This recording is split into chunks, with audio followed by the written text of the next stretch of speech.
Hi guys, this is Jonathan Lambert with the Mathematics Development and Support Service at the National College of Ireland. And this short video, well, I hope it's going to be short, is going to deal with the derivation of the slope and intercept parameters for a regression line of best fit. Okay, so the problem that we have is this, is that we have n observations. More importantly, we have n paired observations across two variables, an independent and dependent variable. Okay, so let's just say, for argument's sake, that our independent variable, okay, is symbolized by x, and our dependent variable is symbolized by y. Okay, and what we have is we have n paired observations across both of those particular variables. Okay. So what can we do with them n paired observations? Well, I suppose what we could do is we could produce a scatter plot of them. Okay, so we could produce a scatter plot. Okay, that looks something like this. We have our x-axis and we have our y-axis. I'm just showing the first quadrant here. It doesn't necessarily have to be the first quadrant. But we have n observations associated with our x and y. So let's just say, for argument's sake, that our first observation is here. Let's say it's x1, y1. Let's say our second observation is here. Let's say that's x2, y2. Let's say our third observation is here. Let's say that's x3, y3. And we have n of them, so we have n observations. Okay, so let's just say we have n observations, and let's say the nth observation is up here. This is xn, yn. Okay, so we have n observations. What do we want to do? We want to try to identify a line that goes through this particular data set. Okay, that's what's defined to be the best fit line for the data set. And what I mean by best fit line is this, is that when we draw the line through the data set, let's say something like this, the best fit line. Okay, when we draw the best fit line through the data set, okay, that the square distance of each observation, okay, from the line, okay, that this square distance, okay, or more importantly, that the sum of these square distances here, okay, is minimized. Okay, which means that no matter what other line we plot, there won't be a better line whose sum of these square distances is the smallest value. Okay, so let's just assume we have the best fit line. So let's assume, okay, we have the best fit regression line. Okay. This regression line is a predictive line, so let's say that it is y hat is equal to, let's say, c plus mx. Okay, this is the line in y-intercept form. Okay, the y values are equal to c plus m times x, where c and m are defined. Well, c is where the line intersects the y-axis, this point here. Okay, and m is the slope of the line. Okay, so we're assuming that we have it. Okay, so let's just concentrate on one particular point with respect to this particular line. So let's redo out this particular scatter plot. Okay, so we're just going to concentrate on one particular point. Okay, so we have our x and we have our y-axis. We have our line of best fit. Here's our line of best fit through here, and let's say the point that we have is here, which, let's say, for argument's sake, is x1, y1, and this line here is the line y hat is equal to c plus mx. Okay, so what we know is that this is a real observation, this particular point here. Okay, so this is a real observation, and this observation has a value on the independent variable, which is symbolized by x1, and this observation has an associated value on the dependent variable, which is symbolized by y1. Okay, so they're real. Okay, but our best fit line, this line, okay, that's trying to that represents the line that goes through the data set that has the minimum square distance that observations are away from the line, okay, has a predictive power. Okay, so when we substitute in a value for our independent variable, we get an associated predicted value back. Okay, so when we substitute in x1 into this particular line, okay, well, x1, when it gets substituted into the line is going to predict a value over here, okay, with respect to x1, and that value is y hat for the first observation, y hat of 1. Okay. So when I talk about the squared distances, really what I'm talking about is that this distance here, okay, which is y1 minus y1 hat, the predicted value squared, that the sum of them distances across the line needs to be minimized. Okay, right. So we have n observations. What does the sum of those squared distances look like? Okay, well, we've n observations, so we're going to have n of these values, yes, summed together. Okay, so let's rewrite that down. Okay? So what we have is, we have, for the regression line, we're going to have a sum of squared errors for the line. And what that's going to have to be equal to, it's going to have to be equal to, for each point, it's going to be the distance, okay, that each point's y value is away from the predicted value, and it's the square of that. So for the first point, it's going to be y1 minus y hat for the first value squared, plus for the second point, it's going to be y2 minus y hat 2 squared, and all the way through to the nth value, it's going to be yn minus y hat n, the predicted value for the nth value, okay, squared. Okay. Now we know that these particular y hat values are got from the best fit regression line, which we're assuming we know to be y hat is equal to c plus mx. Okay, so with that particular information, okay, the regression line y hat is equal to c plus mx. Well, we know when we put in for the first observation, when we substitute in x1, we know that what we get back out is we get y hat 1 is equal to c plus mx1. Okay, when we put in the first observation into the best fit line, we get the first predicted value. When we substitute in the second observation, we get the second predicted value. Okay, when we substitute in the nth observation, we get, so when we substitute in the nth observation, there it is being substituted in, we get the nth predicted value back. Okay, so each one of these terms can be, I suppose, can be reduced, okay, by substituting in what our predicted values are. And we know what our predicted values are from this particular best fit line that we're assuming that we have. Okay, so this tells us then that the standard error, or not the standard error, the sum of squared errors across the line, okay, is going to be equal to, for the first term, it must be y1 minus, well, y1 hat is c plus mx1, and that's to be squared, plus the next predicted value, or the next sum of squares, is going to be y2 minus c plus mx2 to be squared, plus down to the nth value, it's going to be yn minus c plus mxn to be squared. Okay, so we have another form that represents these particular sum of squares.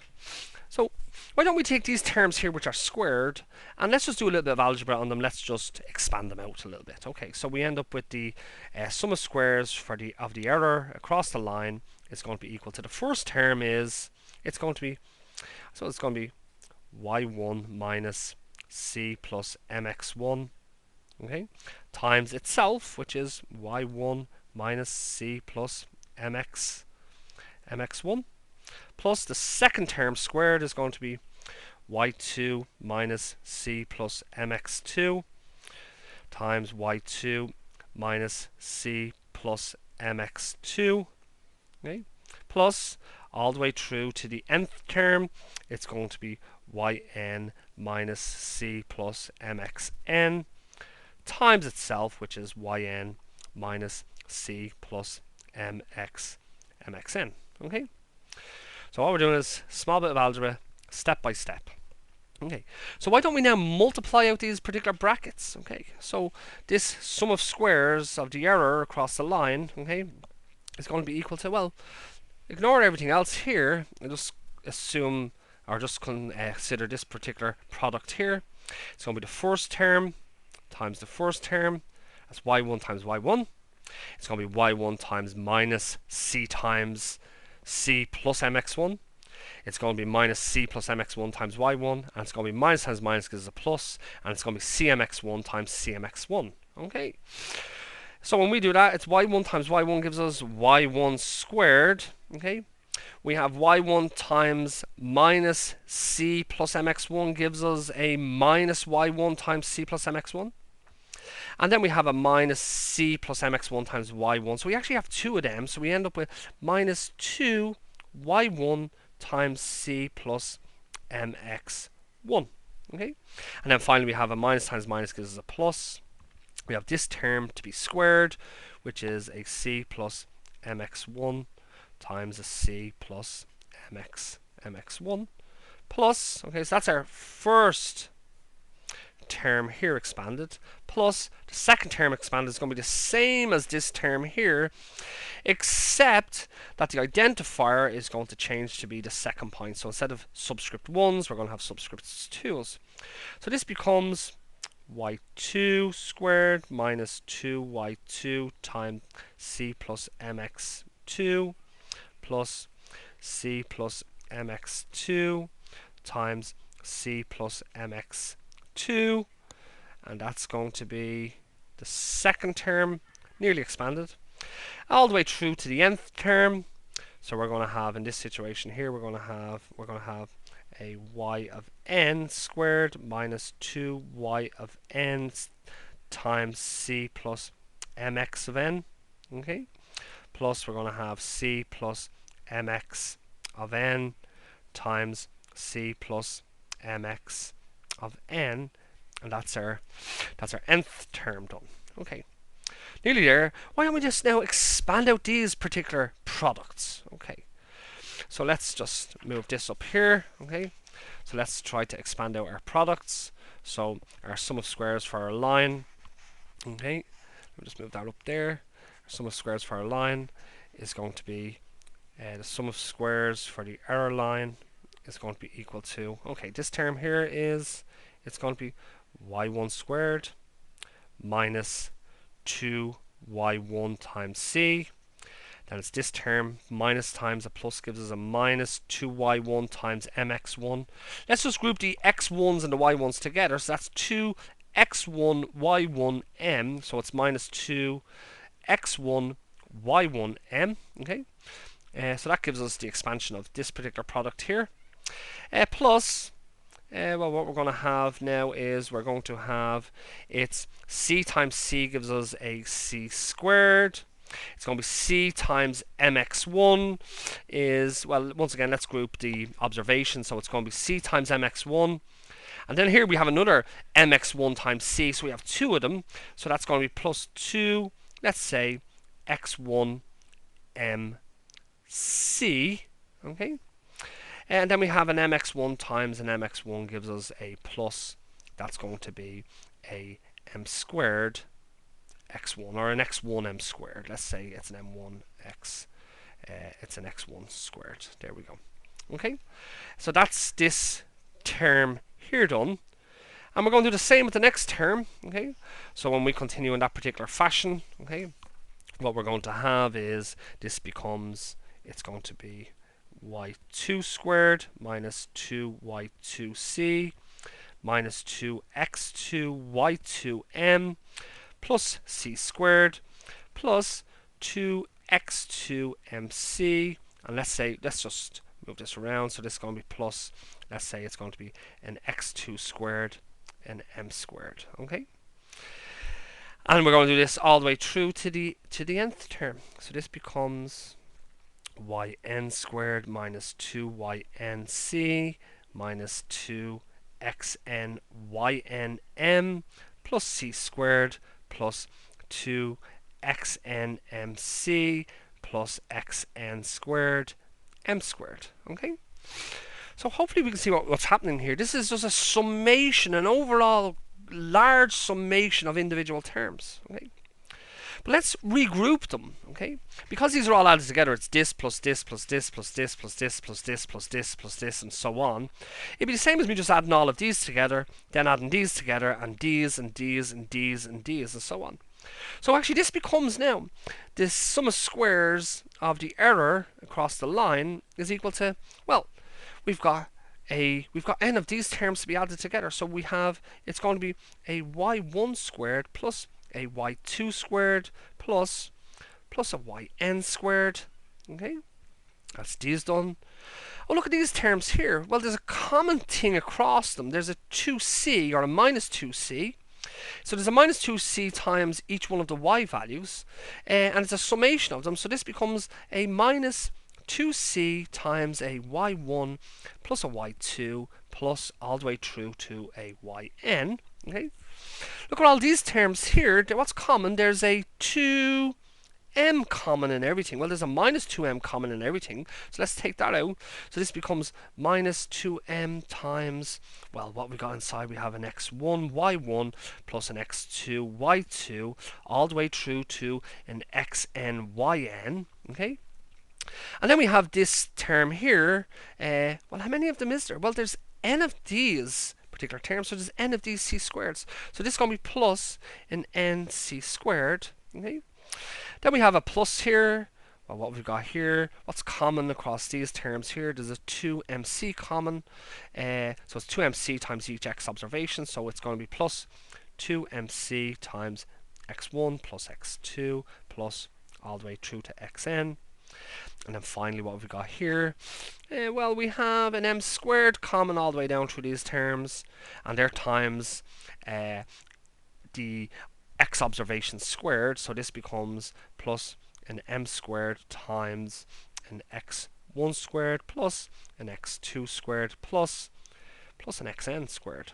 Okay, we're nearly there. A lot of algebra going on here. Okay, but we're nearly there. An important observation is this, is that when we have a sum of values, okay, so let's say we have an a1 plus an a2 all the way through to an an. When we divide that by n, what we know is that that's the same as a bar, okay, which implies then that a1, therefore, okay, so what we have is that implies then that a1 plus a2 plus all the way down to an is equal to n times a bar. Okay, so all that's changing here is the identifier. We can actually see that what we have here is we have y1, y2 all the way down to yn. It's a summation of them. So this should be equal to n times the average of the y's. In this situation here, this is x1 plus x2 all the way down to xn. It's a summation of them. So this should be equal to n times the average of the x's. In this situation here, we have y1 squared plus y2 squared all the way down to yn squared, the summation of them. So this should be equal to n times y squared bar, okay, and so on and so forth throughout this particular derivation. Okay, so let me just take this particular situation, okay, and let's just expand out on this. Okay, so let's just take this and let's just see what we get. Okay, oops, so let me just do that again. Let me just fold this over. Okay.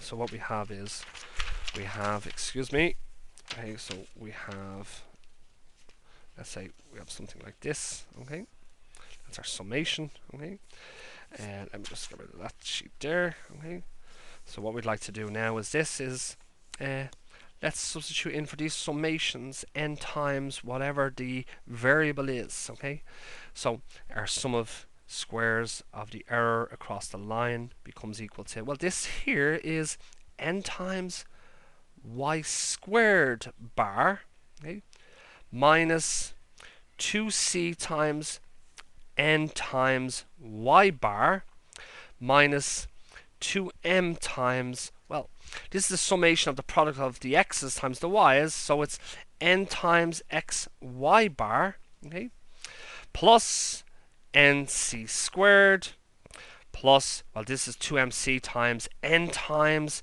the average of the x's, so this is plus 2mc n times x bar, and in this situation here this is m squared, so it's plus m squared times, well, this is the summation of the x squared terms, so it's n times the x squared bar, so this is nx squared bar, okay, to give us something that looks like this. Okay.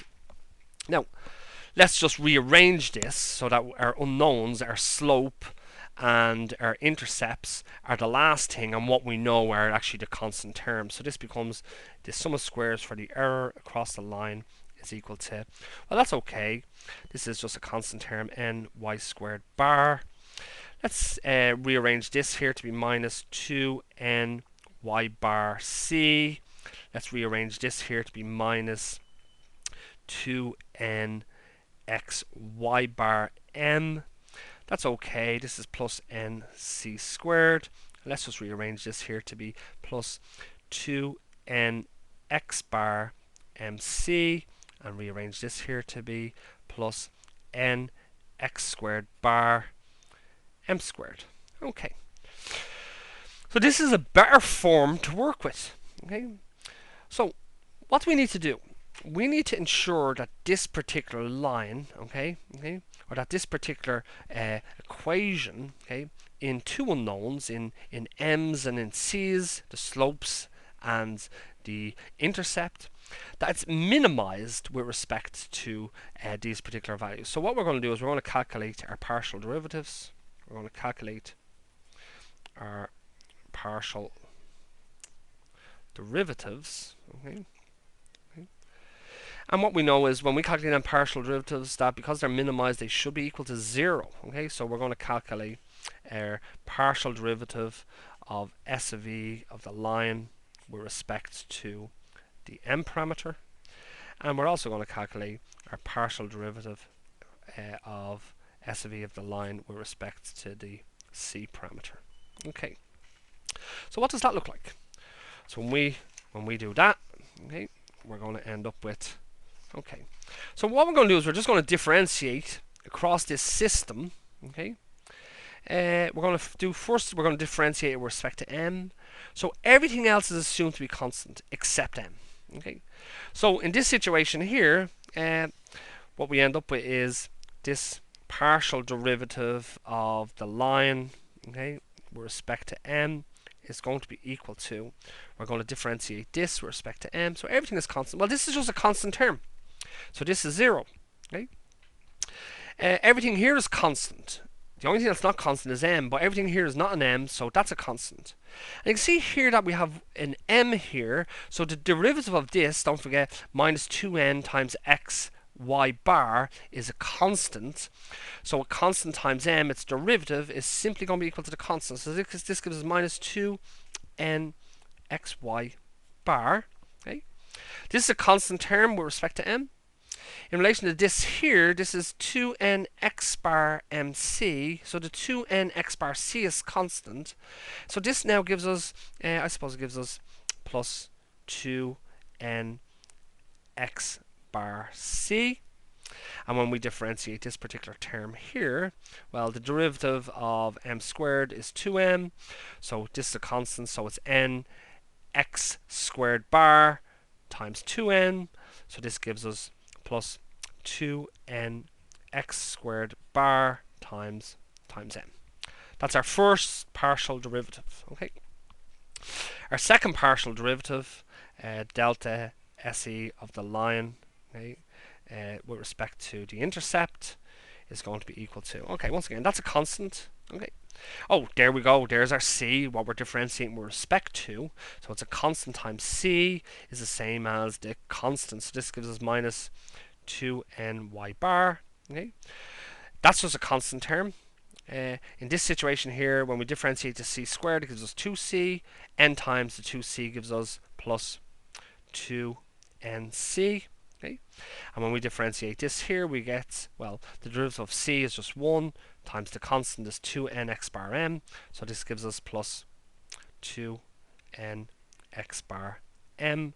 And the derivative of this is just a constant. This becomes 0. Okay.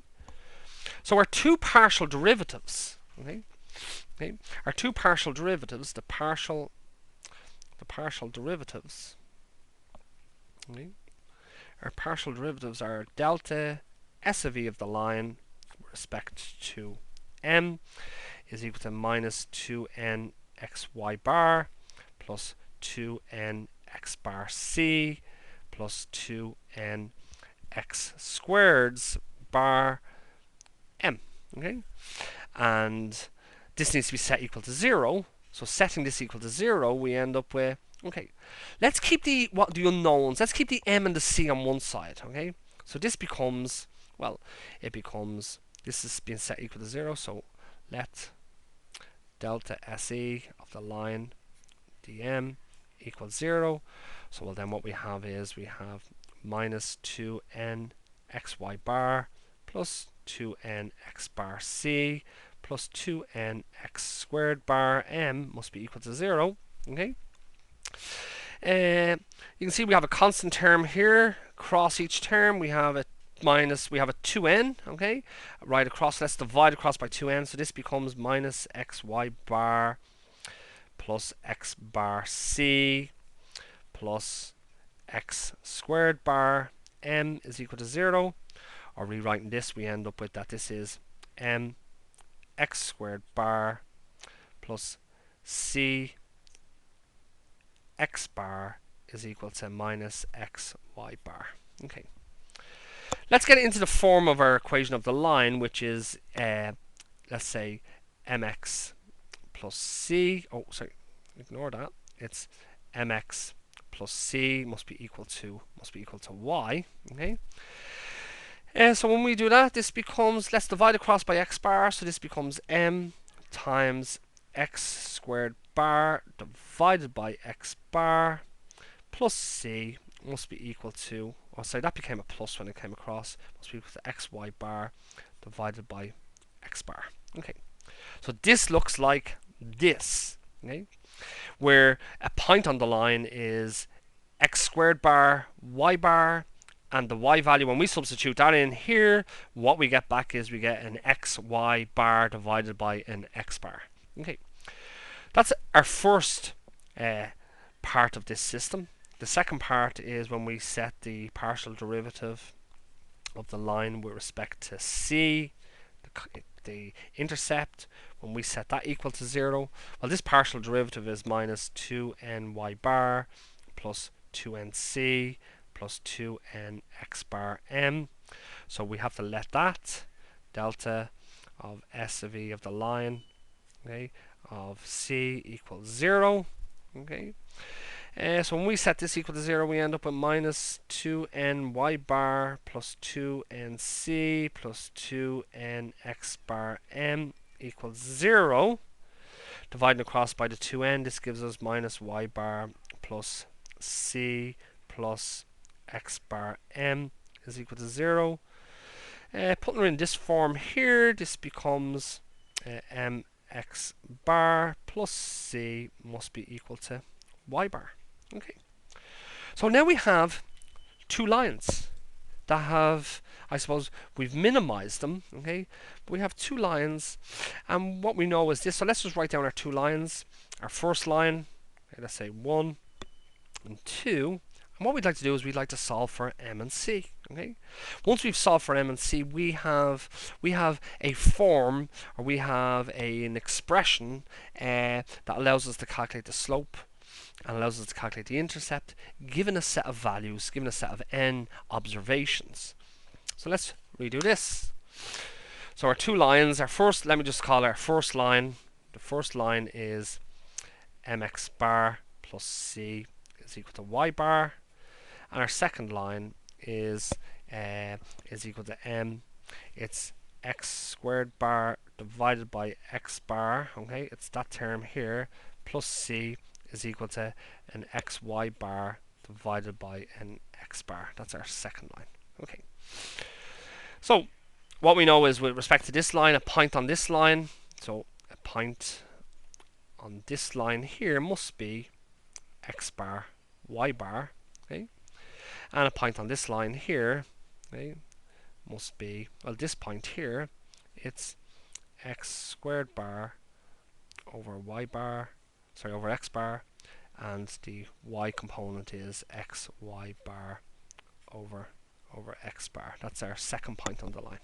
Okay. And I suppose what's interesting here is that this regression line, after we've gone through the partial derivatives and minimizing it, okay, the regression line, the best fit regression line, that the average of the independent variable and the average of the y variable is a point on the line. Okay. So now that we have 2 points on the line, we can calculate the slope. So don't forget, recall that the slope, given 2 points, let's call them x1, y1 and x2, y2, is m is equal to y2 minus y1 over x2 minus x1. Okay. So let's say that this is our first point here, okay, and let's say this is our second point and this is our first point. Doesn't matter which way we do it, okay. Or we could say that this is our second point and that this is our first point. Either way, we'll be able to define this. Okay, so let's say that this is our first point and that this is our second point. Okay.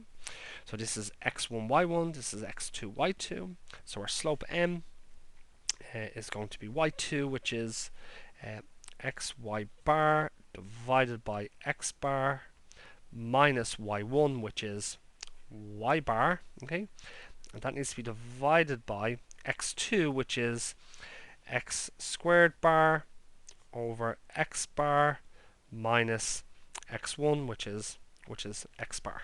Okay.